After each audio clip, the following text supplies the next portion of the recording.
On summer evenings, we often gathered in company. We sat in cafes, walked in parks, and told different stories.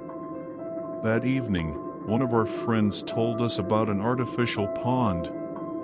He was not far away, in a small village.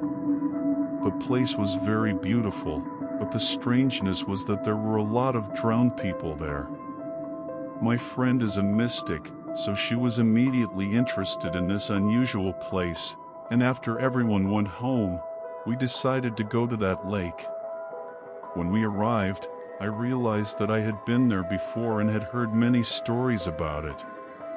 My friend and I stopped near the shore and got out of the car. The bright full moon illuminated the water surface. There was dead silence around. It was time for scary stories to be told. I started telling the story related to this lake. But my story was interrupted by strange sounds, as if someone was walking on the water along the shore. At first, we didn't pay much attention to this. We thought there might be frogs, otters, or some other animals walking around. But then the sounds became clearer, and they were moving in our direction. The sound of human footsteps on the water is unmistakable. The strange thing was that we could see where the sound of footsteps was coming from, but the water was calm, with no ripples on the water from the sound source. Without saying a word, we rushed into the car, closed the doors and listened. There was silence for a couple of minutes, and then we heard footsteps to the right of the car, as if someone had run from the water behind the car. Of course, we didn't see anyone, but we heard them clearly. We both couldn't have imagined it. The hair on my head stood on end. I quickly started the car and sped away from there at full speed. On the way home, there was a feeling of anxiety and a feeling as if someone was looking at you from behind.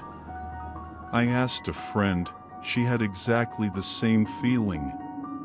This made it even more alarming. We drove up to her house in silence, and the dogs immediately howled, as if they felt something otherworldly. We wanted to discuss what had happened, but there was one question in our head: whether we had taken someone with us. I didn't have time to think about it, as someone ran to the left of the car, exactly the same steps as on the lake.